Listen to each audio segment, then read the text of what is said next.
하나님 말씀은 욥기 38장 1절입니다. 욥기 38장 1절.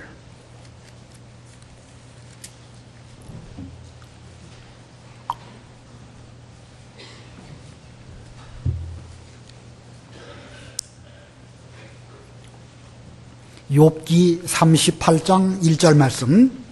그때에 여호와께서 폭풍 가운데서 욥에게 대답하여 말씀하셨다. 무지한 말로 이치를 어둡게 하는 이 사람이 누구냐? 너는 대장부처럼 허리를 묶고 내가 내게 묻는 것을 대답하여라. 내가 땅에 기초를 놓을 때 너는 어디에 있었느냐? 내가 깨달아 알았다면 말하여라. 누가 땅의 크기를 정하였는지 혹은 누가 땅 위에 측량줄을 펼쳤는지 내가 아느냐? 땅의 토대는 무엇 위에 세워졌으며 누가 땅에 모퉁이돌을 놓았느냐? 그때에 새벽 별들이 함께 노래하며 하나님의 아들들이 모두 환호하였다. 바닷물이 태에서 나올 때 누가 문으로 그것을 막았느냐? 그때에 내가 구름으로 바다의 의복을 만들며 흑암으로 바다의 강보를 만들었고 내가 그 위에 경계를 정하며 문과 빗장을 베풀고 말하기를 여기까지는 내가 올 수 있으나 더 이상은 안 되니 내 도도한 물결이 여기서 그칠 것이다 하였다. 좀 지나가서 39절 보겠습니다. 39절. 내가 암사자를 위해 먹이를 사냥하겠느냐? 내가 젊은 사자의 식욕을 채워주겠느냐? 그들은 굴 속에 엎드리거나 숲 속에 앉아서 기다린다. 까마귀 새끼들이 하나님께 부르짖고 먹을 것이 없어 헤매고 다닐 때에 누가 그 까마귀를 위해 먹이를 마련할 수 있겠느냐? 거기까지 봉독합니다. 오늘 본문의 내용은 욥이 고난 가운데에서 어려움을 겪을 때에 하나님께서 마침내 욥에게 찾아와 주시고 욥을 만나 주셨습니다. 하나님과 욥의 만남이 이루어졌는데 그래서 오늘 제목은 하나님과 욥의 만남, 하나님과 욥의 만남이라는 제목입니다. 이 욥이라는 인물은 아브라함 당시의 인물로 여겨집니다. 족장시대에 자기 식구들을 위해서 직접 제사를 드린 그런 제사장의 한 사람입니다.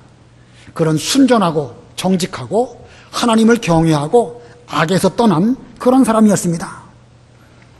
그와 같은 욥이었지만 그는 말로 형용할 수 없는 극심한 고난을 당했습니다. 모든 재산을 다 잃고 아들, 딸 다 죽었고 자기 몸마저 병들었습니다. 그래서 욥기 2장 8절에 보면 잿더미에 앉아서 질그릇 조각, 기와 조각으로 자기 몸을 긁는 이런 형편 가운데 있었습니다. 그러다가 이제 욥기 42장 6절에 가면 욥이 또 뭐라고 말하냐면 티끌과 재 위에 앉아서 회개합니다. 이렇게 말하고 있습니다. 욥기 2장에서도 재 위에 앉아서 그 질그릇 조각으로 자기 몸을 긁던 욥이었는데 욥기가 다 지나가고 42장 6절에 이르러서 티끌과 재 위에 앉아서 하나님께 회개하는 이런 그 과정을 겪었습니다. 그러고 보면 욥기 전체는 욥이라는 인물이 재 위에 앉아서 겪은 일들이라고 할 수가 있습니다. 자, 그러면 욥이 재 위에서 42장 그 긴 기간 동안 무엇을 했을까? 재 위에서 욥이 뭘 했을까요? 욥이 회개를 했다. 틀린 말은 아닙니다. 물론 욥이 회개하려고 하긴 했죠. 그러나 욥이 회개를 하려고 하여도 무슨 죄 때문에 자기가 고난을 당하는지 그것을 알 수가 없었습니다. 우리가 회개하려고 하더라도 죄가 무엇인지 분명히 알아야 그 죄를 붙잡고 회개할 수 있지 않겠습니까? 욥은 회개하기를 원했어도 무슨 죄 때문에 자기가 고난 당하는지 그것을 미처 알지 못했습니다. 그러고 보면 회개라는 것도 먼저 그 이전에 선행되어야 될 일들이 있음을 알 수가 있습니다. 욥을 위하여 친구들이 위로하기 위해서 찾아왔는데 또 그 친구들 때문에 욥은 내내 고난을 당하면서 자기에게 임한 그 고난의 원인이 무엇일까 계속 고민하는 내용이 욥기 전체의 내용입니다. 그러나 그 고난의 끝에 잿더미 위에서 욥은 마침내 하나님을 만나게 되고 하나님을 만남으로 말미암아 자기에게 어떤 죄가 있는지를 발견하게 되고 그 죄를 붙잡고 회개하는 그런 결과에까지 이르게 됩니다. 자, 그러고 보면 회개도 중요하지만 회개 이전에 먼저 하나님을 만나는 것이 중요합니다. 하나님을 만나는 그 만남이 있었기 때문에 그런 죄를 발견하게 되었고 죄를 발견한 그걸 붙잡고 회개하는 이런 욥이 되었을 수 있었던 것입니다. 이 시간 욥기 전체의 문맥을 통해서 그가 어떻게 하나님을 만나게 되었는가, 그리고 그는 하나님을 만남으로 말미암아 어떤 진리를 깨닫게 되었는가, 그것을 살펴보려고 합니다. 자, 첫 번째로 욥이 하나님을 만난 과정이 무엇일까? 어떻게 그는 하나님을 만나게 되었을까? 욥이 하나님을 만난 과정입니다. 이 두 가지로 말씀을 전할 수 있겠는데 그 중에 첫 번째는요, 고난을 통하여 만났습니다. 고난을 통하여 만났다. 욥이 고난을 당했을 때에 그는 처음부터 그 고난이 하나님으로 말미암아 자기에게 왔다는 사실을 잘 알고 있었습니다. 그래서 그는 고백을 하기를 주신 자도 여호와시요 취하신 자도 여호와시니 여호와의 이름이 찬송을 받으실지니이다, 이렇게 말했습니다. 그는 아들을 주신 분도 하나님이시고 데려가신 분도 하나님이시다, 이런 뜻으로 말했지만 그걸 넓은 의미로 말한다고 하면 자기에게 주어진 여러 가지 고난과 환난도 하나님으로 말미암아 주어진 것임을 그는 고백을 했습니다. 자, 그는 그 고난이 하나님으로 말미암아 온 것을 알고 있었지만 그 근원적인 원인, 무엇 때문에 내가 이 고난을 겪어야 하는지 거기에 대해서는 깨닫지 못하였고, 깨닫지 못하는 욥에게는 끊임없이 고난이 반복적으로 오고 말았습니다. 그는 심지어 하나님이 왜 자신을 붙들어 주시는지 그것마저도 의심할 수밖에 없었습니다. 그런 말하기를 하나님은 왜 나를 대단히 여기셔서 아침마다 자기에게 찾아와 주시고 매 순간 자기를 시험하시면서 왜 침 삼킬 동안에도, 침을 꿀꺽 삼키는 그 짧은 시간에도 나를 붙잡고 놓지 아니하시는가? 차라리 그 순간 나를 놓아버리시고 차라리 그 순간 자기가 죽어버린다고 하면 훨씬 더 고난이 빨리 끝나서 좋을 터인데 왜 한편으로는 나를 시험하시고 왜 한편으로는 나를 붙잡아 주시는가? 이런 가운데서 그는 번민하며 고민하는 가운데 하나님의 뜻을 이해할 수 없는 이런 과정을 쭉 겪습니다. 그러다가 친구들이 욥에게 찾아오지요. 욥이 신앙적으로 훌륭한 사람인 것만큼 욥의 친구들도 제법 신앙적으로 괜찮은 사람들입니다. 그들은 멀리서 욥의 소식을 듣고 찾아왔습니다. 욥을 본 순간 그들은 자기들의 옷을 찢고 소리를 높여서 울었습니다. 그리고 무슨 말로 욥을 위로해야 될지를 몰라가지고 욥과 함께 7일 동안 아무 말도 하지 않고 함께 엎드려 있는 이런 과정을 겪습니다. 자, 상당히 괜찮은 친구들인 것이 분명하죠. 그들은 진심으로 이 욥을 그 위에서 욥이 빨리 자기의 죄를 깨닫고 그 죄를 찾아서 회개함으로 고난이 빨리 지나가기를 원했습니다. 자, 여기까지는 참 좋은 것입니다. 그들은 욥이 빨리 자기의 죄가 무엇인지를 찾아서 회개함으로 그 고난에서부터 빨리 벗어나기를 원한 것, 거기까지는 좋았습니다. 그래서 그들은 욥을 도우는 정신으로 욥이 무슨 죄를 지었을까 하면서 욥을 살펴보았고 욥을 또 잘 분석했고 그들 나름대로 추측을 했습니다. 자, 욥을 위해서 욥에게 무슨 죄가 있을까? 그래서 빨리 그걸 회개하고 돌이키도록 하기 위한 정신, 거기까지는 좋았는데 그들은 자기들의 관점으로 욥을 살피고 분석을 하고 심지어 있지도 않은 일을 추측하는 가운데서 내가 이런 죄를 짓지 않았겠느냐, 이렇게 말을 하였습니다. 그리고는 마지막에 가서 욥에게 대해서 정죄하는 이런 일까지 하고 말았습니다. 이런 면으로 볼 때에 그들은 친구라고 하지만 결국은 욥을 끝까지 힘들게 했던 여기 1장 2장에 나오는 그 사탄과 다를 바가 없고 사탄의 앞잡이가 되어서 욥을 괴롭힌 이런 사람이라고 할 수가 있습니다. 그러나 결국 욥은 이런저런 모든 고난을 통해서 결국은 하나님을 만나는 그런 길을 걸어가게 되었습니다. 욥에게 이런저런 여러 가지 고난들이 있었는데 만약에 그런 고난들이 없었다고 하면 결국은 욥은 자신의 죄에 대해서나 자신의 인격에 대해서 여러 가지 다양한 관점으로 스스로를 돌아볼 수 있는 그런 기회는 없었을 것입니다. 오히려 친구들이 여러 가지로 그에게 말해줄 때에 그 말씀에 비추어서 자기를 돌아보게 되었고, 자기를 돌아볼 때에 그런 것 같지는 않은데 하면서 여러 가지 다양한 관점으로 자기를 살펴보는 이런 과정을 겪게 된 것입니다. 자, 그러므로 욥의 친구들이 다양한 말을 통해서 욥에게 말한 것, 이것은 다양한 관점으로 자기를 돌아볼 수 있는 그런 계기가 되었다고 볼 수가 있습니다. 자, 이거 보면 여러 고난들을 겪는데 우리 하나님의 구원 역사에 하나님은 이 모든 것들을 다 이용하셨다라고 할 수가 있습니다.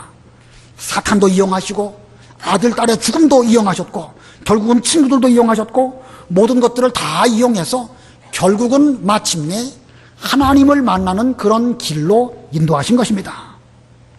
자, 그러고 보면 주변의 모든 것들은 다 내가 하나님을 만난 그 일에 이용당하는 그런 이용물들입니다.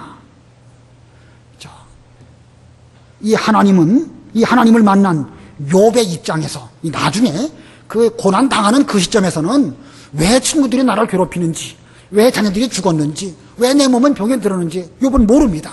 그러다가 마지막에 하나님을 만난 가운데에서 자기 과거를 돌아보니까 그 모든 것들이 다 결국은 자기로 하여금 하나님을 만나게 하기 위한 방편으로 하나님이 다 사용하셨구나라는 것을 깨닫게 되는 것입니다.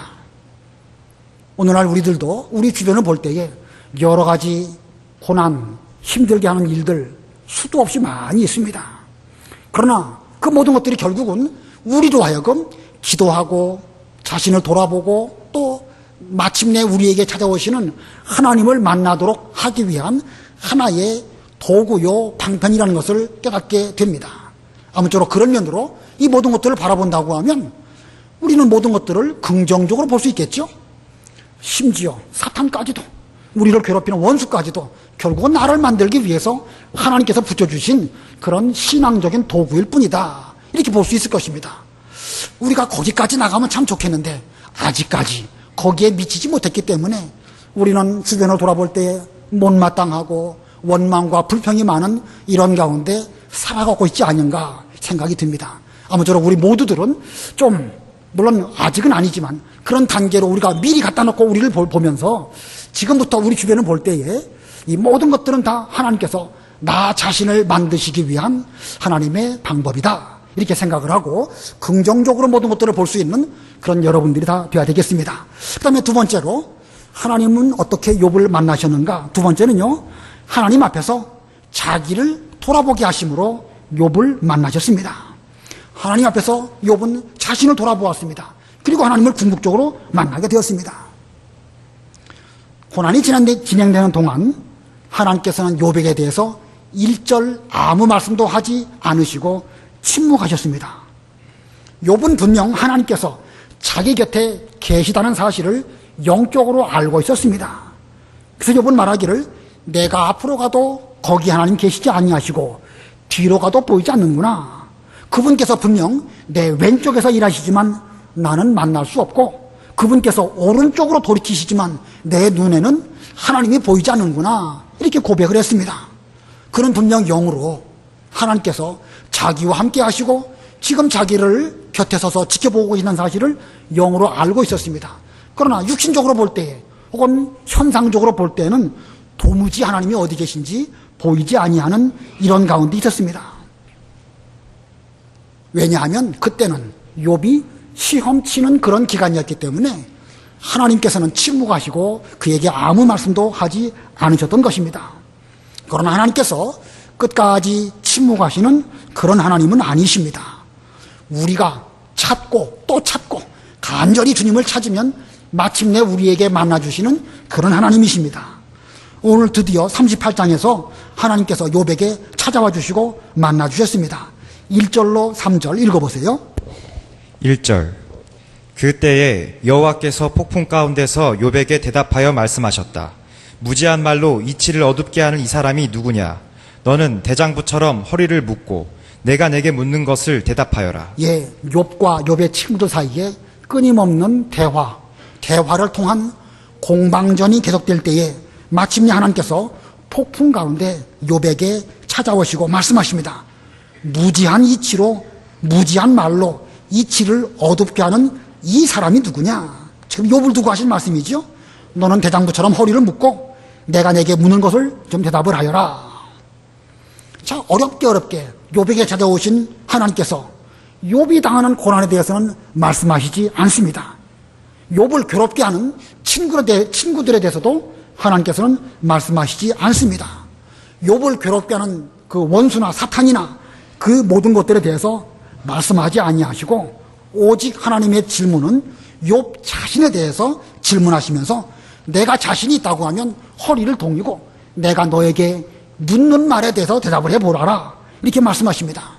그러면서 하나님의 질문이 계속 욥에게 끊임없이 내려오는데 38장, 39장, 40장, 41장 하나님의 질문은 욥에게 대하여 계속되고 있습니다. 이 하나님께서는 이 질문들을 통해서 하나님 자신이 어떤 분이신지를 욥이 스스로 깨닫도록 하시려고 이렇게 질문을 하신 것입니다. 자, 하나님께서 욥에게 깨우침을 주시기 위해서 어떤 학습 방법을 쓰셨는지 우리는 유념해서 볼 필요가 있습니다.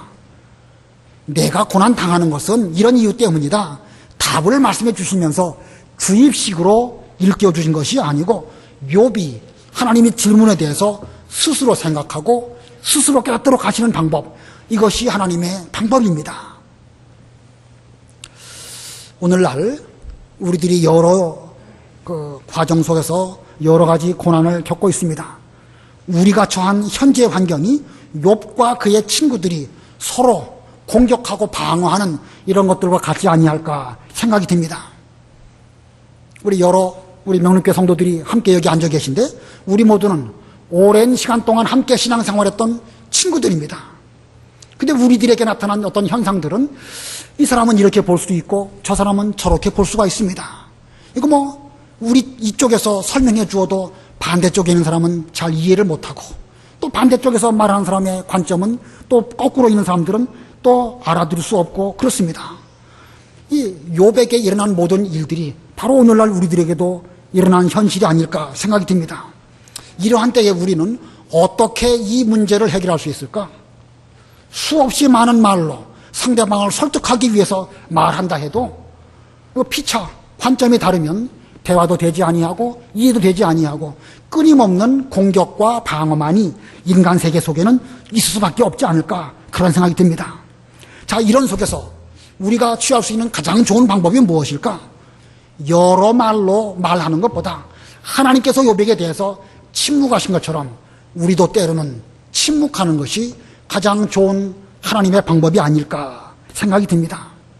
우리가 침묵하다 보면 때가 되면 하나님께서 찾아오시고 하나님께서 말씀하실 때가 반드시 오게 될 것입니다. 그때까지 우리는 말하지 않고 때가 되면 하나님께서 알게 해주실 것이니까 그때까지 침묵하는 것, 이것이 좋은 방법이 아닐까 생각이 듭니다. 그러나 다만 기억할 것은 두 가지 방법입니다. 첫 번째는 모든 고난을 통해서 하나님은 우리를 만나주신다. 욥의 친구들도 심지어 욥에게 고난을 주었지만 결국은 그 고난 통해 가지고 욥으로 하여금 하나님을 만나는 길로 인도했다. 이거 기억하셔야 될 것이고, 또 한 가지는 하나님께서 욥에게 여러 가지 질문을 하심으로 욥이 스스로 자기를 돌아보게 하시는 방법으로 욥으로 하여금 깨닫게 하셨다는 것입니다. 이 두 가지를 기억하시기 바랍니다. 우리가 여러 사람들이 함께 신앙생활하고 있는데 결국은 우리가 무슨 무수한 말로 상대방을 설득할 수 있는 것은 인간 사회에 한계가 있습니다. 그러므로 침묵해야 될 때는 침묵하는 가운데에서 내 자신이 하나님 앞에서 무엇하고 내게 하나님이 질문하시는가, 그 질문의 말씀을 들어보고 스스로 깨달을 때까지 우리는 참고 기다리는 이런 우리가 되어야 됩니다. 이 욥이라는 사람 흠이 없는 사람입니다. 그러나 그가 하나님 앞에서 하나님의 질문들을 받을 때에 그는 비로소 자기 흠을 발견하게 됩니다. 자기가 고난 당하는 원인은 자기에게 있음을 발견하게 되고, 그리고 마침내 그는 참된 회개에 이르게 됩니다. 그러므로 우리도 먼저 자기 스스로를 돌아보고 다른 사람과 비교하는 그런 일은 없어야 됩니다. 만일 우리가 나 자신을 다른 사람과 비교한다고 하면 어떤 결말을 가져오겠죠? 내가 상대방보다 조금 낫다. 그러면 그거 가지고 우월의식에 빠진다든지, 내가 상대방보다 좀 부족하다, 열등의식에 빠지게 됩니다. 사람과 사람은 비교하면 비교할수록 손해보는 것밖에 없습니다. 그러므로 우리는 다른 사람하고 스스로 비교하는 어리석은 가운데 빠지지 말고 나 자신을 하나님 앞에 세워놓고 하나님께서 내게 대하여 무엇라고 말씀하시는가, 그 말씀을 들으면서 그 말씀으로 자기를 돌아보는 것, 이것이야말로 참된 지혜를 얻는 욥의 길을 걸어가는 사람이라고 할 수가 있습니다. 필히 하나님 앞에서 자기를 돌아보시고 그 고난을 통하여 마침내 하나님을 만나는 우리 모두들 다 되어야 되겠습니다. 그 다음에 두 번째로 욥이 하나님을 만남으로 어떤 진리를 발견했을까? 욥이 하나님을 만남으로 발견한 진리가 무엇일까? 그걸 살펴보려고 합니다. 이 하나님의 질문 38장에서부터 41장까지 넉 장으로 제법 깁니다. 그러나 이것을 요약을 하면 딱 두 가지로 정리할 수 있습니다. 첫 번째는 하나님의 주권, 두 번째는 하나님의 은총입니다. 긴 하나님의 질문들을 쭉 말씀하시는데 그 질문을 요약하면 두 가지예요. 첫 번째가 뭐예요? 하나님의 주권, 두 번째는 하나님의 은총입니다. 자, 첫 번째 하나님의 주권. 천지 만물은 하나님의 주권 가운 속에서 한치의 오차도 없이 만들어졌고 지금까지 운행되어지고 있습니다. 본문 4절로 6절 읽어보세요. 4절. 내가 땅에 기초를 놓을 때 너는 어디에 있었느냐? 내가 깨달아 알았다면 말하여라. 누가 땅의 크기를 정하였는지 혹은 누가 땅 위에 측량줄을 펼쳤는지 내가 아느냐? 땅의 토대는 무엇 위에 세워졌으며 누가 땅에 모퉁이 돌을 놓았느냐? 예, 땅에 대해서 말씀하고 있죠. 땅에 대해서 질문하십니다. 여기서 말하는 땅, 의미적으로 볼 때 오늘날 이 지구 덩어리를 지칭하는 말씀입니다. 이 지구의 기초, 이 지구의 크기, 이 지구의 방향과 위치 누가 정하셨는가? 이 질문에 있어서 누가 그것들을 정하셨지요? 하나님이 정하신 것입니다. 하나님의 주권 가운데 이 지구를 창조하실 때에 가장 정확한 사이즈, 가장 정확한 위치에 이 지구를 두셨습니다.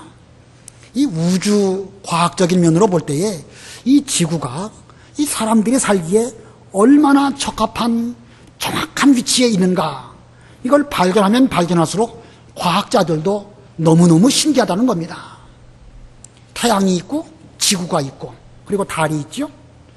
이 태양이 있을 때 지구는 태양을 이렇게 도는데 만약에 이렇게 돌 때 달이 이렇게 돈다고 하면 이 수평이 아니라 직각으로 돈다고 하면 여러 가지로 이상한 현상들이 나타날 것입니다.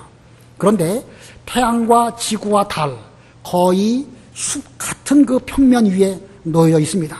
과학자들의 말에 의하면 한 5도 정도 차이가 난다는 거예요. 그렇게 만들어졌기 때문에 밀물과 썬물 이게 정확하게 맞아 돌아가는 거예요. 지구가 23.5도 기울어진 거, 그렇게 기울어짐으로 인해 가지고 이렇게 무더운 여름도 있지만 또 추운 겨울도 있습니다. 이 사시사철이 있음으로 인해서 바람이 불고 또 자연 만물이 순환이 되어지고 산천초목은 꽃이 피고 열매를 맺다가 또 시들어서 또 겨울을 지나가게 되고 이렇게 하면서 세상이 돌아가는 것입니다. 우리가 하나님의 주권 그러면 하나님의 마음대로 모든 것들을 하는 것, 이렇게 이해될 수 있는데 그게 아닙니다. 하나님의 주권이라는 말은 하나님께서 어떤 것을 결정하실 때에 우리로 하여금 가장 최고의 상태로 모든 것을 만드셨다, 그런 면으로 하나님의 주권입니다. 세상 모든 일들이 인간의 눈으로 볼 때는 중구난방으로 막 돌아가는 것처럼 보여도 이 모든 것들이 하나님의 주권 가운데 돌아가는데, 하나님의 주권 가운데 돌아갈 때에 나의 신앙, 우리 교회의 여러 가지 일들, 구원 역사, 여러 가지 면에서 볼 때에 정확하게 한치의 오차도 없이 모든 것들을 하나님이 직접 이루어 가신다는 사실을 하나님께서는 이 땅, 지구를 통해서 욥에게 질문하십니다. 7절 읽어보세요. 7절. 그때에 새벽별들이 함께 노래하며 하나님의 아들들이 모두 환호하였다. 하나님께서 천지 만물을 창조하실 때에 새벽 별들이 함께 노래했고 하나님의 아들들이 모두 환호하였다. 여기 새벽 별, 우주 만물일 것이고 하나님의 아들들 천사들입니다. 천사들마저도 하나님의 창조하신 그 작품의 솜씨를 볼 때에 너무나 신기하니까 천사들마저도 환호를 부르면서 박수를 치면서 참으로 하나님이 하시는 일은 오묘하고 신기하십니다, 이렇게 말했다는 거예요.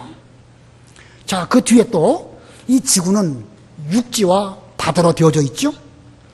육지와 바다 그 비율이 조금만 달라져서도 우리가 살아가고 있는 이 지구는 사람이 살아가는데 큰 문제가 있을 수밖에 없었을 것입니다. 예를 들어서 바다가 조금만 더 넓었다. 그러면 어떻게 되겠죠? 수증기가 많이 올라오게 되고 습해서 곰팡이가 많고 사람 살기 어려운 그런 환경이었을 것입니다. 반대로 육지가 조금만 더 넓었다.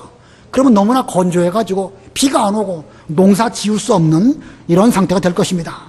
그러나 하나님께서는 육지와 바다 이 비율도 정확하게 창조하셔서 아무리 바닷물이 흉흉해도 그 바닷물과 육지의 경계를 넘어올 수 없도록 그 경계를 정하셨습니다. 본문 8절로 11절 읽어보세요. 8절 바닷물이 태에서 나올 때 누가 문으로 그것을 막았느냐? 그때에 내가 구름으로 바다의 의복을 만들며 흑암으로 바다의 강보를 만들었고 내가 그 위에 경계를 정하며 문과 빗장을 베풀고 말하기를 여기까지는 내가 올 수 있으나 더 이상은 안 되니 내 도두한 물결이 여기서 그칠 것이다 하였다. 예, 바다가 흉흉할 때 보면 그 흉흉한 파도가 육지 위로 얼마든지 쳐들어올 것처럼 보이지만요, 하나님이 정하신 그 경계선까지 딱 너는 여기까지다 하셔가지고 더 이상 육지로 그 바닷물이 올라오지 못하도록 그 경계를 정하셨습니다. 자, 하나님이 만드신 온 우주 만물이 얼마나 정확하게 하나님의 주권 가운데 만들어졌는지 알 수가 있죠. 꼭 자연 만물만 그런 것이 아닙니다. 사람이 태어나고 죽고 하는 인간 사회의 모든 돌아가는 일들도 하나님의 주권 속에서 정확하게 이루어집니다. 태어나는 것도 죽는 것도 만사가 다 하나님의 주권 가운데 있습니다. 본문 12절 읽어보세요. 12절 내가 태어나던 날부터 아침에게 명령하였느냐 새벽에게 제 자리를 알게 하여라. 예, 17절도 읽어보세요. 17절 죽음의 문이 내게 나타났었느냐 내가 사망의 그늘진 문들을 보았었느냐. 예, 태어나고 죽고 사람이 임의로 할 수 있는 것처럼 보여도 하나님께서 주권 가운데 정하신 대로 되어지는 것입니다. 욥에게는 7 아들이 있었고 3 딸이 있었는데 하나님께서 그들에게 생명을 주셔가지고 세상에 태어나게 하셨지만 또 취하여 가시기도 하셨습니다. 이 모든 것들도 하나님의 주권 가운데 이루어진 것입니다. 이걸 알지 못했던 그 욥은 이거 참 왜 죽었을까? 이거 뭐 여러 가지 고민이 들어오고 내가 무슨 죄를 지었기에 우리의 자녀들이 무슨 잘못을 하였기에 하나님께서는 저들을 데려가시는가 이런 생각이 들 수 있지만 그건 역시도 인간 만사가 하나님의 주권 가운데 있음을 보여주는 것입니다. 그러므로 하나님의 주권적으로 모든 일을 하실 때에 우리는 그 앞에서 입을 다물고 옷깃을 여밀고 그리고 겸손할 수밖에 없습니다. 왜 이렇게 하셨습니까? 우리가 무슨 불평이나 불만을 감히 하나님께 말씀드릴 수 없는 것입니다. 욥은 지금까지 자신이 하나님의 주권 가운데 있다는 사실을 미처 깨닫지 못했습니다. 전혀 모르진 않았죠. 주신 자도 여호와시고 취하신 자도 여호와시다. 분명히 그는 알고 있었지만 지금까지 확실하게 그 고난 가운데서 연단된 그런 신앙 소유하지 못했습니다. 자, 그러므로 욥이 당하는 이 고난은 결국 욥으로 하여금 하나님의 주권이 어떻게 이루어지는지를 정확하게 깨닫도록 하기 위한 방편으로 이런 고난을 겪게 된 것입니다. 욥이 왜 모든 재산을 잃어버렸습니까? 무엇 때문에? 하나님의 주권 때문에 그렇습니다. 욥에게 아들 7, 딸 3 죽었는데 왜 죽었습니까? 무엇 때문에요? 하나님의 주권 때문에 된 것입니다. 또 욥에게 큰 병이 걸렸는데 욥의 친구들 때문에 여러 가지 고난을 겪고 자신의 몸에 병 걸렸다. 이건 역시도 하나님의 주권 가운데 이루어진 것입니다. 욥이 하나님의 주권에 대해서 확실한 믿음이 처음부터 있었다고 하면 그런 마음이 편안했을 것입니다. 아, 모든 것이 하나님의 뜻대로 되어지는 것이구나. 하나님께서 나에게 이렇게 고난도 주시고 친구들 때문에 위로한다고 하면서도 고난을 주는구나. 이 모든 것들이 하나님의 주권 가운데 있다. 이렇게 깨달았다고 하면 그는 오히려 마음이 편안했을 것인데 욥도 그만큼의 믿음이 없었어요. 그만큼의 믿음이 없었기 때문에 자기 나름대로 변호하고 여러 가지 말하는 가운데에서 속상한 일들이 많이 있었던 것입니다. 오늘 이 시점 우리 모두들도 하나님의 주권을 똑바로 깨달을 수 있는 그런 우리들이 되어야 되겠습니다. 여러 가지 복잡한 일들이 우리 가운데 많이 있지만 그 모든 것들이 다 나를 만들기 위해서 하나님의 주권이라고 하는 놀라운 진리를 일깨워 주시기 위해서 우리가 겪는다. 이렇게 우리가 깨닫는다고 하면 뭐 천지가 요동을 하고 태산이 무너져도 우리는 오히려 편안한 가운데에서 내 주여 뜻대로 행하시옵소서 이렇게 말할 수 있을 것입니다. 그러나 주권을 깨닫지 못하면 우왕좌왕하고 원망하고 불평할 수밖에 없을 것입니다. 하나님의 주권을 아느냐 모르느냐 이건 엄청난 차이가 있는 것입니다. 자, 두 번째, 이 고난을 통하여 욥이 어떤 진리를 깨달았는가? 두 번째는 하나님의 은혜를 깨달았습니다. 이 만물을 다스리는 하나님께서 모든 것들에게 은혜를 베풀어 주셔서 먹고 살게 해주셨다. 이걸 깨달았습니다. 본문 39절로 41절 우리 다 같이 합독하겠습니다. 39절로 41절 시작. 내가 암사자를 위해 먹이를 사냥하겠느냐? 내가 젊은 사자의 식욕을 채워주겠느냐? 그들은 굴 속에 엎드리거나 숲 속에 앉아서 기다린다. 까마귀 새끼들이 하나님께 부르짖고 먹을 것이 없어 헤매고 다닐 때에 누가 그 까마귀를 위해 먹이를 마련할 수 있겠느냐? 얼마 전 공각 공부하면서 아마 수요 예배였던 때인데 이 본문을 한번 설명을 드린 적이 있습니다. 이 시간 길게 설명드리지 않고 간단하게만 설명을 드리려고 합니다. 들판에 있는 모든 짐승 가운데 가장 강한 짐승, 사냥하는 짐승은 사자 중에서도 암사자들입니다. 그것들이 강한 힘을 이용해서 들판의 여러 가지 것들을 사냥한다고 치면 모든 들판을 완전히 장악할 수 있겠지만 실제로 들판에 가면 사자들보다 그 들소나 얼룩말이나 그런 것들이 훨씬 많죠. 자, 왜 그럴까? 하나님께서 그렇게 하시도록 그들을 만드셨기 때문에 그렇습니다. 그래서 그들은 먹을 것을 어떻게 얻는가? 굴 속에 웅크리고 또 숲 속에 잘 기다리고 있다가 사냥감이 그 앞에 지나가면 그거 사냥해갖고 먹도록 그렇게 하나님께서 만드셨습니다. 거기에 비하면 까마귀 새끼는 어떤가? 먹을 것이 없어가지고 오락가락 하면서 그 하나님을 향하여 부르짖으면 그것들을 위해서 누가 먹이를 마련할 수 있겠느냐? 답이 누구죠? 하나님이 먹여주시는 것입니다. 암사자도 사냥을 통해 가지고 먹게 살게 하시고 까마귀 새끼들도 먹을 것이 없어서 오락가락 할 때에 그것들을 먹이시는 분은 역시 하나님이십니다. 즉 모든 만물들은 다 자기 위치에서 자기 본분을 다할 때에 그것들로 하여금 음식을 얻고 먹고 살도록 그렇게 만드셨습니다. 사자들이 온 들판을 다 헤매고 다닌다고 하면 이거 뭐 이 자연 만물의 질서가 다 무너질 것입니다. 새들 중에도 철새가 있고 텃새가 있죠. 철새들은 몇만 킬로미터를 날아갔다가 날아오면서 너무너무 신기하죠. 저것들이 어떻게 내비게이션도 없는데 그런 먼 길을 잃어버리지 않냐고 갔다 올 수 있는가? 이거 과학으로도 풀 수 없는 미스테리입니다. 거꾸로 텃새 같은 것들은요, 그 참새 같은 것들은 그 자기 영역 내에서 평생 떠나지 않는다는 거예요. 어떤 책에 보니까 참새들이 그 날아다니는 그 경계가 바운다리가 얼마나 되는가? 몇백 메타가 안 된다는 것입니다. 일생 그 안에서 머물다가 그것들은 먹고 살고 그러다가 죽는다는 거예요. 철새와 텃새, 하나님께서 내신 대로 자기들의 위치에서 머무는 가운데에서 하나님께서 은혜를 베풀어줘서 그것들이 다 먹고 살게 하셨다는 것입니다. 자, 이런 자연 만물은 하나님께서 이렇게 창조하셨고 그와 같은 위치에서 노력을 할 때에 다 먹고 살도록 하나님이 만드신 것입니다. 욥이 지금 고난 가운데 있죠. 모든 재물을 다 잃어버렸습니다. 앞으로 어떻게 먹고 살까? 욥 입장에서는 걱정이 될 수 있겠죠. 그러나 자기 위치를 지키고 자기가 해야 할 본분을 잘 감당하고 고난을 잘 이겨낸다고 하면 무엇으로 삽니까? 욥이? 무엇으로 삽니까? 하나님의 은혜로 사는 거예요. 뭐 지금까지 욥이 재산이 많았다고 해서 그걸로 산 거 아닙니다. 하나님께서 은혜를 베풀어 주셔가지고 그걸로 산 것입니다. 때가 되면 하나님께서 반드시 욥에게도 은총을 베풀어 주실 것이기 때문입니다. 하나님께서는 지금 욥에게 그거 깨달으라고 하나님의 은총으로 산다는 그거 깨닫게 하시려고 이런 고난을 겪게 하시고 마침내 여러 가지 질문들을 하신 것입니다.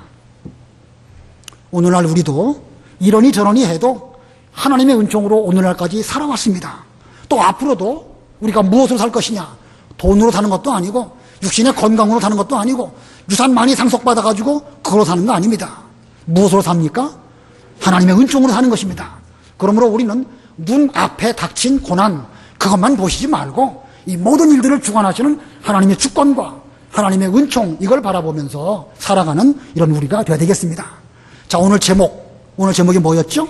하나님과 욥의 만남입니다. 만남이 중요해요. 우리 인생은 만남이다. 누가 그런 말을 했습니다. 우리 인생은 만남이다. 이걸 신앙적으로 말한다고 하면 우리의 신앙은 하나님을 만남으로 말미암아 우리의 모든 고난이 지나간다는 것입니다. 우리가 당하는 고난도 역시 하나님을 만나도록 하기 위해서 우리는 지금 그 과정을 지나가고 있는 것이고 주변의 모든 삶을 우리를 위로하는 친구들이나 심지어 사탄 마귀까지도 하나님을 만나도록 하기 위해서 우리가 지금 그 과정을 겪고 있습니다.